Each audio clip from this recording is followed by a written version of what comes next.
আসসালামু আলাইকুম। গরমে ঠান্ডা ঠান্ডা মিল্কশেক হলে কেমন হয়?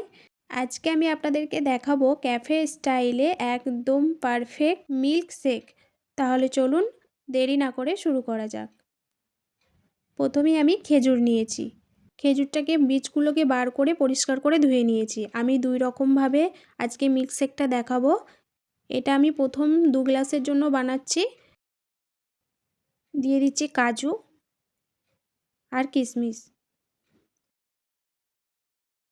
দিয়ে দিচ্ছি দুধ।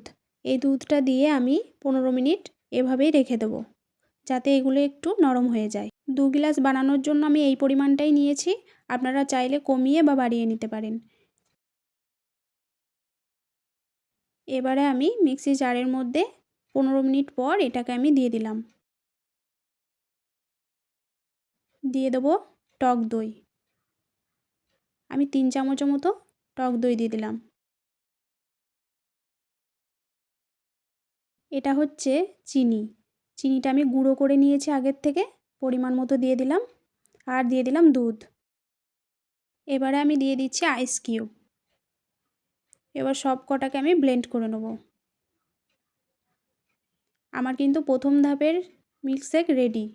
এই গরমে যদি এই মিল্কশেকটা খাওয়া হয়, শরীরের সব ক্লান্তি দূর হয়ে যাবে। আর গরমের সময় কিছুই তো খেতে ইচ্ছে করে না, সবসময় মনে হয় ঠান্ডা ঠান্ডা কিছু খাই।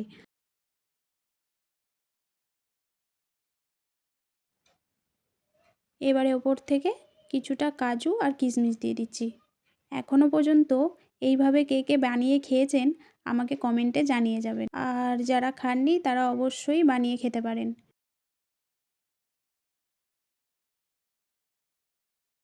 আমার প্রথম ধাপের মিল্কশেক রেডি।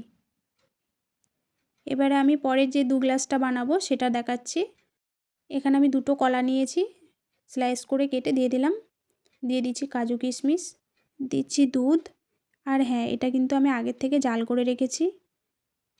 আর দিয়ে দিচ্ছি আইস কিউব আর পরিমাণ মতো মিষ্টি। ব্যাস, এটা আমি ব্লেন্ড করে নেবো, তাহলেই আমার দ্বিতীয় ধাপের মিল্কশেক রেডি হয়ে যাবে।